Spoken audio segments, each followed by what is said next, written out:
¿Cuántos quisieran ser como Urías, fieles hasta la muerte, leales a los principios, leales a la misión, seguidores del Cordero, no seguidores de hombres? Vamos a orar. Padre amado que estás en los cielos, una vez más, Señor, te agradecemos por todas las actividades del día, porque tu Espíritu se ha movido, porque muchos están tomando decisiones en su corazón, porque estamos aprendiendo, porque estamos congregados, juntos, alabando tu nombre. Y ahora, Señor, al final del día, una vez más, suplicamos la presencia y el trabajo maravilloso de tu Espíritu Santo. Tu Espíritu inspiró hoy al escritor bíblico y suplicamos que esta noche ilumine nuestro entendimiento para sacar las lecciones que pueden ser aplicadas a nuestra vida. Muévete soberano esta noche una vez más en el nombre de Jesucristo. Amén. Queridos, el texto para esta noche está en el segundo libro de Samuel. Voy a pedir que coloquen en la tela el texto, o soy yo el que... No. Segundo de Samuel, ahí está. Segundo de Samuel, capítulo 11. Voy a leer 3 versículos en la noche. Pero el personaje central de esta noche es Urías. Urías era eteo, otros le dicen hitita. Cuando el pueblo de Israel entró a Canaán, a la tierra prometida, la tierra de Canaán estaba habitada por los jebuseos, los amorreos, los cananeos, los heteos. Urías era de la tribu de los heteos. Muchos de los habitantes originales de Canaán, entre ellos Urías, se convirtieron, quiere decir, aceptaron al Dios de Israel y se convirtieron. Entonces, Urías es uno de ellos. Se unió al pueblo de Dios y se unió al ejército de David. Es como si pudiéramos decir así hoy: tú eras de una iglesia y conociste el mensaje bíblico y aceptaste el mensaje y ahora viniste a vivir el conocimiento pleno de la palabra de Dios. Voy a abrir un paréntesis para explicarles lo siguiente. El otro día yo estaba estudiando la Biblia con un joven y a medida que le iba explicando, sus ojos se comenzaron a brillar, se comenzó a emocionar. Un joven, ¿cómo le llama catequista, un maestro de Biblia en su iglesia. Se comenzó a emocionar y me dice: pastor, quiere decir que yo toda mi vida estuve equivocado. Toda mi vida estuve equivocado. Y yo le dije: no, pero usted me está mostrando que la palabra de Dios dice otra cosa. Y yo le dije: no, tú no estabas equivocado, tú estabas creciendo. Y te voy a explicar eso, porque a veces nosotros no hacemos evangelismo. A veces, por más sinceros que seamos, no hacemos evangelismo, hacemos proselitismo. Y hacer proselitismo no es hacer evangelismo. ¿Cuál es la diferencia entre hacer proselitismo y hacer evangelismo? Hacer evangelismo es explicar el evangelio, alcanzar con el evangelio a las personas, mostrarles el evangelio. Eso es hacer evangelismo. Naturalmente que el evangelio no es solo que Jesús te salva. El evangelio te enseña lo que Jesús hizo por ti y te enseña el camino en que debes andar. Ese camino en que debes andar es la doctrina. Entonces, cuando tú haces evangelismo, tú presentas el evangelio, pero no es solo el perdón de Dios, sino también las enseñanzas de Dios, donde está todo el cuerpo doctrinal. Pero hacer proselitismo es otra cosa. ¿Qué es? Probarte que tu iglesia es falsa y que mi iglesia es verdadera. Eso es hacer proselitismo. El proselitista no tiene un concepto correcto del evangelio. Él parece más jugador o fanático de fútbol. Tú eres de las Chivas no valen.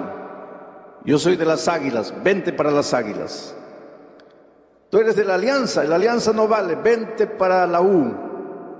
Tú eres del Boca Junior no vale, vente para el River Plate. Tú eres bautista, no, vente al adventista. Tú eres católico, vente al adventista. Eso es hacer proselitismo. Esa no es la misión que Dios nos dio.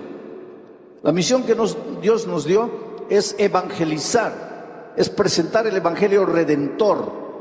Solo que al presentar el evangelio redentor, pues sucede una cosa interesante. Tú vas mostrando también el plan de Dios para tu vida.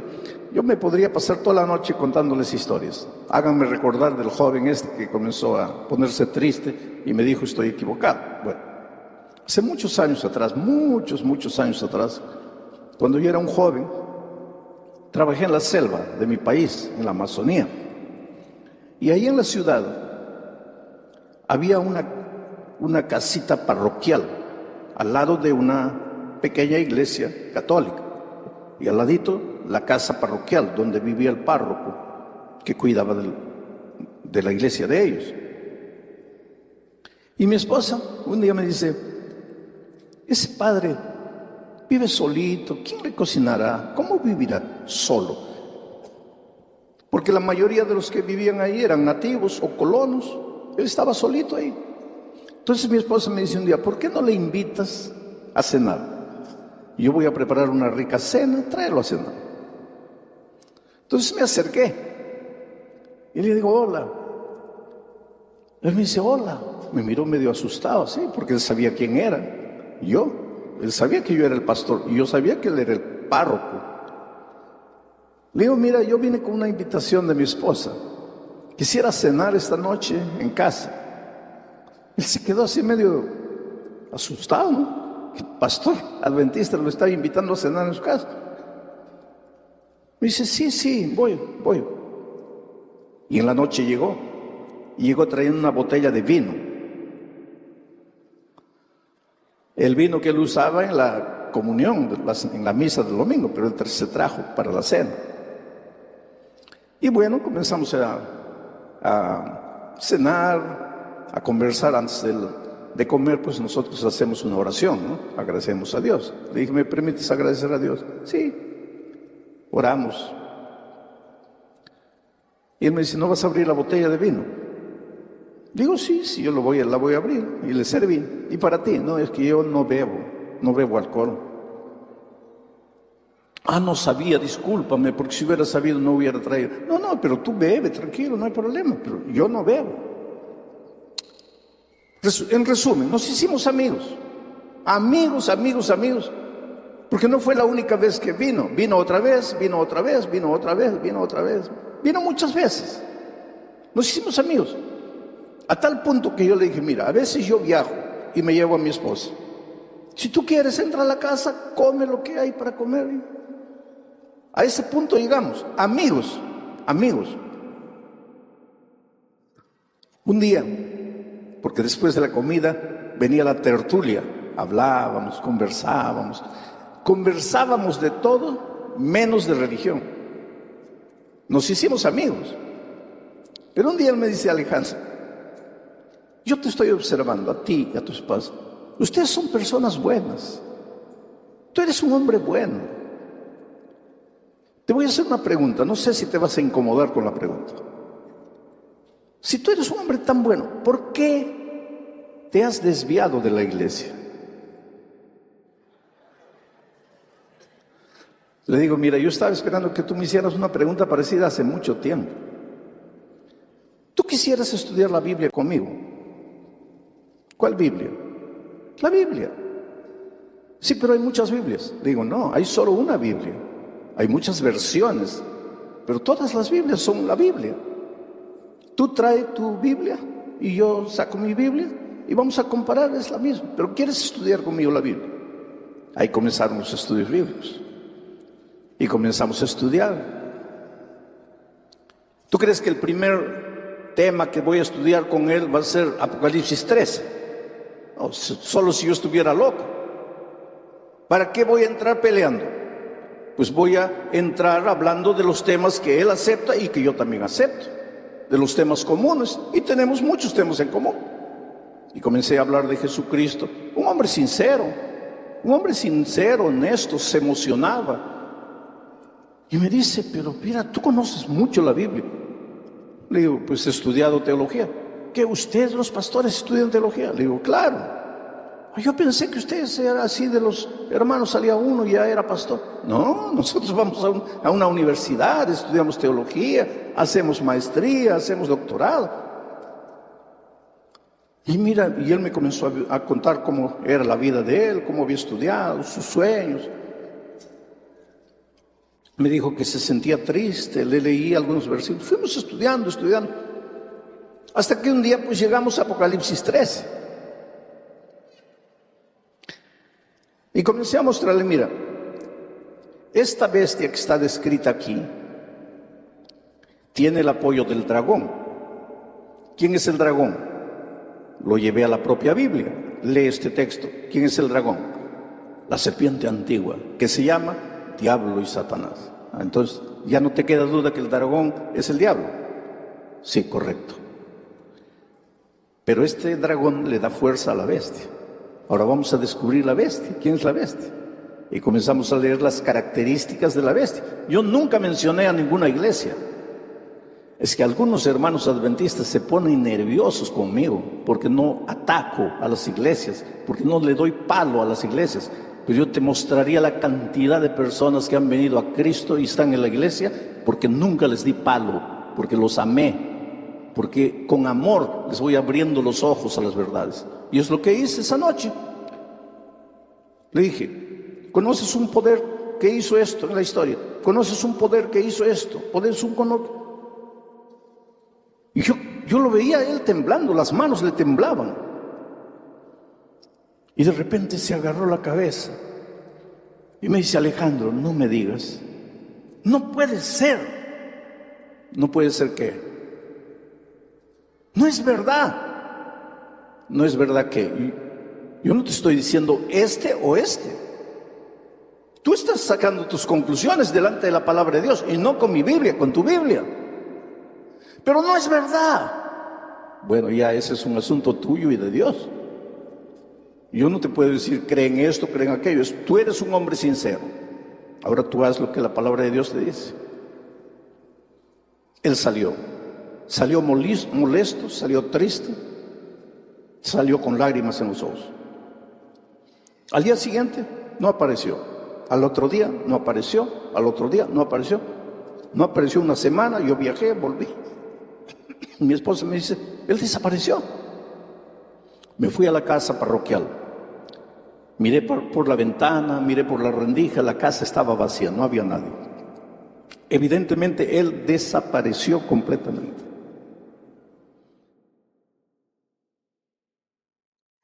Tres, 4 meses después, llegó un nuevo párroco por la ciudad. Y yo me acerqué a saludarlo, no quiso conversación conmigo. Pasaron los años, yo me vine a Brasil a trabajar. Pasaron años. Y un día llegué al Perú a pasar Navidad. Y ya no me van a decir, el pastor Bullón celebra Navidad. Yo llegué a pasar Navidad. La Navidad que el mundo, 25, mejor no voy a decir Navidad. Yo llegué a pasar el 25 de diciembre. Eso sí está bien, ¿no? Porque Navidad es pecado, ¿no? Entonces, 25 de diciembre, llegué. Y estaba caminando por el Jirón de la Unión. ¿Cuántos peruanos hay aquí? Bueno, ¿conocen el Jirón de la Unión? Estaba caminando por ahí. Y de repente veo allá a unos 20 metros al padre. Nunca más lo vi después de aquella noche. Y fui a su encuentro. Él se metió, por eso pregunté si hay peruanos, él se metió a las galerías Bosa, ahí. Y yo fui atrás. Y él se escondió atrás de un kiosco. Y yo fui lo vi por todo lado. No lo encontré. Terminó las vacaciones, regresé al Brasil. Unos 4 meses después recibo una carta, y era carta de él. Él había escrito la carta a la Unión Peruana, y la Unión Peruana me la remitió. Y en esa carta decía así: Alejandro, no estuviste engañado, era yo, pero me escondí. Desde aquella noche nunca más tuve paz en mi corazón. Desde aquella noche lucho de día y de noche con mi conciencia. Pero yo ya he ido demasiado lejos. Para mí ya no hay retorno. Por favor, no me busques más. Yo sé que un día voy a tener que rendir cuentas de todo, pero no quiero pensar en eso. Entonces, yo de vez en cuando me acuerdo, oro por él. Porque espero que un día la palabra sembrada fructifique en el corazón de él. Vuelvo al joven. El joven me dice: estoy equivocado. Le digo: no estás equivocado. Cuando tú vas a la escuela primaria, aprendes a sumar, restar, multiplicar, dividir. Pero ahí la vida no acabó. Vas a la secundaria. ¿Y qué aprendes en la secundaria? Álgebra, trigonometría, física, química. Pero no te quedas ahí, vas a la universidad. ¿Y qué aprendes en la universidad? Física cuántica, trigonometría espacial. Ahora, sería justo que en la universidad, cuando estás estudiando física cuántica, mires a tus años de primaria y digas: cuando estaba en la primaria estaba equivocado. ¿Estabas equivocado? No, estabas aprendiendo. Y eso es lo que le dije a ese joven: tú no estás equivocado, tú sabías lo que sabías. Pero ahora estás delante de una nueva verdad. ¿Qué vas a hacer con esa verdad? El problema de muchos es eso: me encuentro con la verdad y no sé qué hacer con la verdad.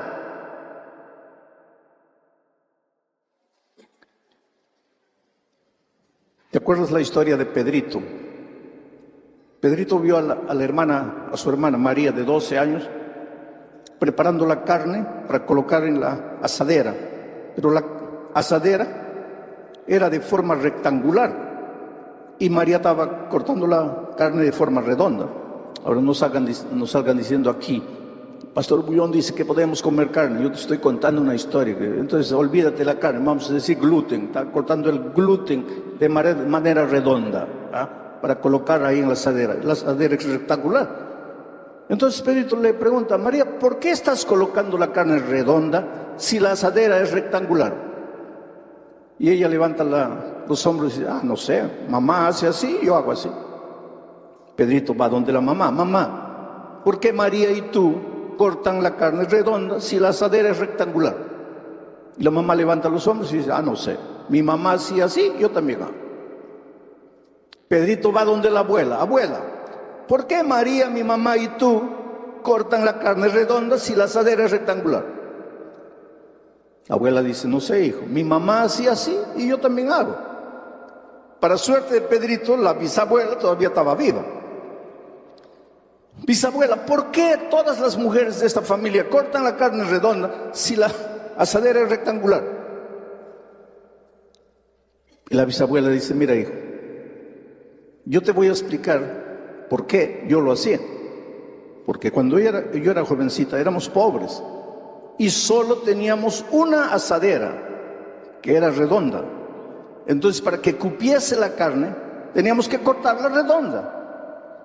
Ahora, ¿por qué la tonta de mi hija, mi nieta, mi bisnieta siguen haciendo la misma cosa? Yo no sé. Es que eso es lo que pasa con las personas. Conocen la palabra de Dios. No, pero mi mamá, pero mi abuela, pero mi bisabuela. Ahora, tú tienes que confrontarte con la realidad, con la verdad. Yo ya les he dicho que con el instrumento llamado amor, Dios me ha ayudado a traer muchas personas a la iglesia de Dios. Y he descubierto una cosa: que los hititas, quiere decir los que vienen de otras iglesias, han sido en sus iglesias fieles, han servido a Dios con toda sinceridad, y cuando se vuelven adventistas, son tan fieles y tan sinceros, y a veces mucho mejor que los adventistas que nacieron en la iglesia, porque vienen con toda la sinceridad de su corazón y con el mismo fervor que servían a Dios allá. Ahora que conocieron más luz, continúan sirviendo a Dios. Ese era Urías. Urías era así. Urías era eteo, no ateo, eteo. Pero cuando llegó al pueblo de Israel, él aceptó al Dios de Israel y se convirtió. Y formó parte del ejército de David y se volvió mucho mejor que muchos israelitas. Y esta noche vamos a ver. Vamos al texto inicial, que no es este. El pueblo de Israel había ido a la guerra. Joab, el general de David, estaba al mando de los ejércitos. Ahora, miren lo que dice. Y sucedió un día, les hago una pregunta, ¿dónde estaba el ejército de David? En la guerra. Y sucedió un día, al caer la tarde, que se levantó David de su lecho. ¿Dónde estaba el ejército de David? En el campo de batalla. ¿Y dónde estaba David? En el palacio. Al caer de la tarde. ¿A qué hora es el caer de la tarde? A las 6 de la tarde.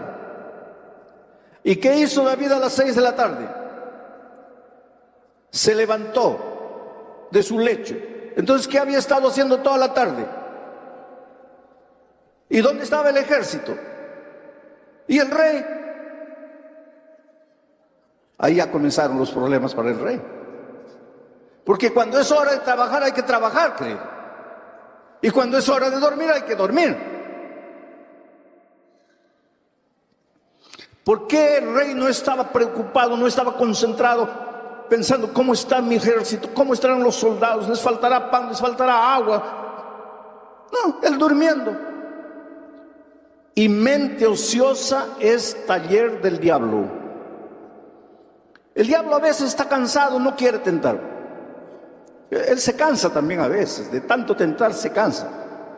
Y dice, no, hoy no voy a tentar a nadie. Pero cuando ve a uno con mente ociosa, el pobre no resiste la tentación y cae.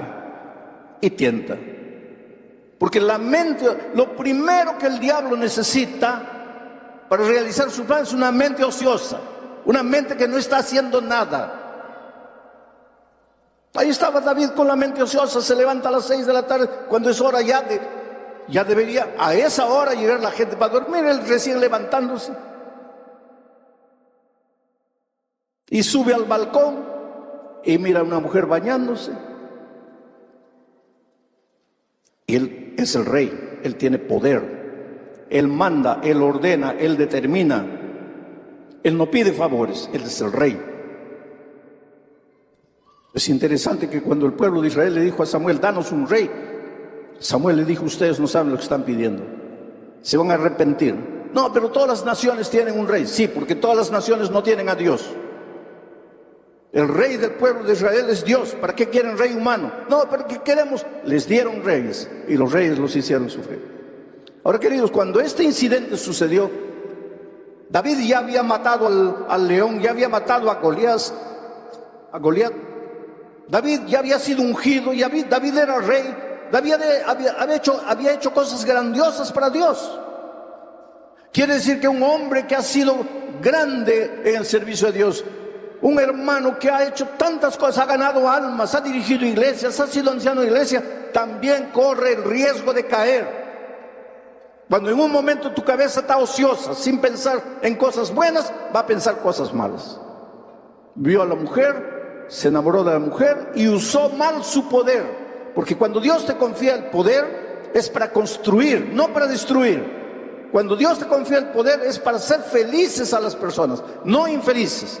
Pero él usó el poder en provecho propio y mandó, ordenó, determinó, traigan a esa mujer. Y pecó con la mujer. Un tiempo después, la mujer viene con la noticia, estoy embarazada. ¿Qué explicación le iba a dar esa mujer al esposo? ¿Cómo me embaracé si hace meses tú estás en la guerra? ¿Cómo? ¿Cómo me embaracé? Fue al rey y le dijo: David, estamos en problemas. Cuando mi esposo llegue y yo esté embarazada, ¿qué explicación le voy a dar?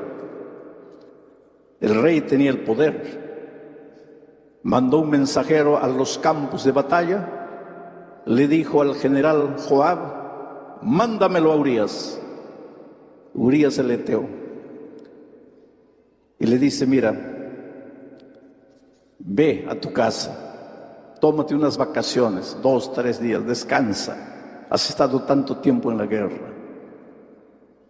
Mira cómo el rey, un rey que fue sabio, un rey que fue un instrumento poderoso de Dios, él usa su inteligencia para urdir planes nefastos, macabros. Porque él pensaba así: si él va a la casa, duerme con la esposa y se va después a la guerra, cuando vuelva y la esposa esté embarazada, pues entonces él va a decir: ah, fue en esa ocasión que fui para allá. Estaba todo preparado. Pero ahí entra el famoso Urías Eteo y mira lo que dice. Y Urías respondió a David, cuando David le dijo: mira, ve a la casa, duerme con la esposa. Urías respondió a David: el arca del pacto, porque el pueblo de Israel nunca iba a la guerra sin llevar el arca. Y dentro del arca estaba la santa ley de Dios. Y la santa ley de Dios es el reflejo de su carácter. Y encima del arca estaba la presencia de Dios. O sea, cuando el pueblo iba para la guerra, nunca iba sin tener la seguridad de la presencia de Dios. Todo te va a ir bien. El matrimonio te va a ir bien cuando tú te cases, pero tengas certeza de que el arca está contigo, la presencia de Dios está contigo. Cuando abres un negocio, te va a ir bien si tienes la seguridad de que el arca está contigo. Cuando inicias cualquier plan, te vas de paseo a Europa, ve, pero ten seguridad de que el arca está contigo. La presencia de Dios te acompaña. No vayas solo. El pueblo de Israel nunca iba a la guerra sin el arca. Y entonces ahora Urías le dice a David: el arca e Israel y Judá están bajo tiendas en el campo. Y mi señor Joab, mi general, y los siervos de mi señor en el campo. Y yo he de entrar en mi casa para comer y beber y dormir con mi mujer. Por vida tuya y por vida de tu alma, yo no haré tal cosa. Por eso te digo que a veces gente que ya grande viene de otras iglesias al pueblo de Dios, a veces son mucho más fieles que los que han nacido y crecido en el pueblo de Dios. Un Eteo que se convirtió, dice: no, el arca no va a quedar en el campo. Mi general, mis compañeros no van a estar en el campo. Esta es la misión de Dios. Yo voy a estar cumpliendo la misión. Yo no puedo estar aquí en casa. Rey, mándame de vuelta. Yo no puedo quedarme aquí. ¿Cómo voy a dormir en mi cama tranquilo, confortable, sabiendo que mi pueblo está en el campo? Ahora, ¿quién debería decir eso? ¿Era quién? El rey. Y el rey durmiendo de tarde y después pecando de noche. Y el otro que se convirtió, que recién entró a la iglesia, fiel, firme, dice: no, yo no lo haré. A lo largo de mi vida he encontrado y he conocido gente aguerrida, ¿sabes? Gente como Urías, comprometida con la misión. La misión es lo primero. Yo hago esto por causa de Dios. Es gente tremenda, ¿sabes? Yo admiro. Una vez llegué a un país, no quiero dar los nombres, pero no había qué comer. Me dieron una botella de agua de Coca-Cola de 2 litros. Entiéndanme bien, no me dieron Coca-Cola, me dieron una botella de agua, pero de Coca-Cola de 2 litros. Y eso era todo el agua que yo tenía para lavarme los dientes, para bañarme y para hacer correr el vaso sanitario. Una botella de agua de 2 litros. Frotaba el cuerpo y ese era el baño que tenía. Un hombre duro, un pastor así, duro, para resistir el dolor, las dificultades que se creaban ahí, que los nativos le criaban a él. Un día, hay cosas interesantes, ¿sabes? La hora del desayuno, la señora sirve un plátano y yo esperando que venga el restante del desayuno, y era solo el plátano, y no para mí, para los tres, para el pastor, la esposa y para mí. Y yo le digo, ¿eso es todo? Me dice, pastor, eso es todo, y usted va a aguantar 4 días aquí conmigo. Estamos racionando todo para los 4 días. Vamos a orar. Y yo oré y dije, mira, Señor, si cuando Elías un día estaba con hambre, te pidió comida y tú le mandaste un cuervo trayendo comida, aquí está tu siervo, tu sierva. Yo he llegado aquí a predicar el Evangelio. ¿Nos vas a dejar con hambre? Mándanos un cuervo, mándanos a alguien, tráenos comida. Y cuando estamos así, tocan la puerta abajo. El pastor vivía en el 2º piso. Mira por la ventana, sí. Y después viene y me dice, oye, hay una hermana, pero quiere hablar contigo. Bajé. La hermana tenía una cesta. Abrió el trapo y sacó de la cesta un tamal de plátano. Me dice, mi esposo fue al interior, trajo un racimo de plátano salvaje.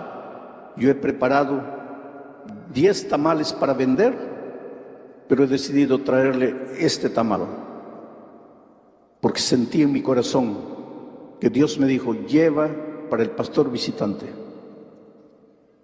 Y yo subí, y cuando llego arriba, le digo, mira, Dios no nos mandó un cuervo, pero nos mandó una linda hermana trayéndonos un pastel de banana. Él me dice, pastor, no coma. ¿Cómo no coma? Estamos con hambre. No coma. Gracias. Agarra el pastel y agarra un pedazo y le da al perro. Digo, ¿qué estás haciendo? Para nosotros. No, pastor, calma. Deja que el perro coma. Si el perro no muere en 5 minutos, nosotros comemos. Le digo, mira, quien nos trajo el pastel es una hermana. Él me dice, no, pastor, usted no conoce. Usted no sabe dónde está. Tenemos que tener cuidado para todo. Podemos ser envenenados. 5 minutos después el perro no murió. Comimos el pastel, el tamal de plátano. Pasé 4 días lindos. Las 1000 personas todas las noches escuchando la palabra de Dios, en la hora del llamado, viniendo adelante, aceptando a Jesucristo. Qué días maravillosos. Pero cuando llegó el momento de volver, él me llevó al aeropuerto. Yo lo abracé. Digo, mira, yo me voy. Aguanté 4 días, pero me voy. Pero tú estás una semana y un mes y otro mes y otro mes y un año y otro año. ¿Cómo aguantas? Y él me dijo una cosa tremenda. Pastor, yo amo a esta gente. Ahí me dio vergüenza, hermanos. Ese es pastor. Ese no está preguntando, ¿hay escuela para mi hijo? ¿Hay trabajo para mi esposa? No. Yo amo a esta gente. Ese es pastor. Yo no. ¿Qué sufro yo? Viajo de avión, me dan comida, nunca me falta comida. Ustedes, los hermanos, me aman. No creo que uno de ustedes me va a matar, me va a envenenar. Ama a esa gente. Esos son los Urías modernos.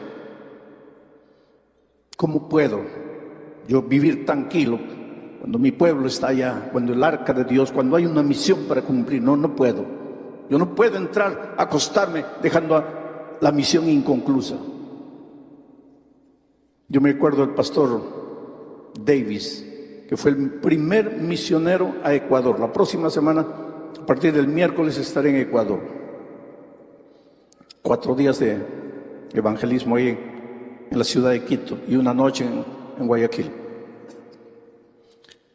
El pastor Davis fue el primer misionero a Ecuador. Cuando llegó ahí no había un miembro de iglesia. Él llegó con la misión de evangelizar, recién casado con su joven esposa. Americanos salieron de este país y fueron para allá. Nosotros los hispanos tenemos una gratitud con los pioneros americanos que dejaron el conforto, la comunidad de su ciudad y fueron a evangelizarnos a nosotros. Nadie lo recibió, porque el país pues no era adventista. Era un país duro. Él no era bienvenido. Nadie lo recibió. Sufrió. Y de repente la esposa queda embarazada. Ningún hospital quiso prestarle atención médica. Y cuando llegó el momento de nacer el niño, ningún hospital aceptó a la señora para dar a luz. Pero ya había pasado casi un año y él había evangelizado ya unas 13 personas. Digo, había evangelizado. Porque él no llegó allá diciendo, te voy a probar que tu iglesia no vale, que la mía es la verdadera. No, así no se evangeliza. Él evangelizó. Ya había evangelizado 13 personas. Una de las señoras ayudó a la esposa a dar a luz. La niña nació, una niña linda. La mamá murió. El pueblo no dejó, no permitió que esa joven señora muerta fuese enterrada en un cementerio. Esos 13 nuevos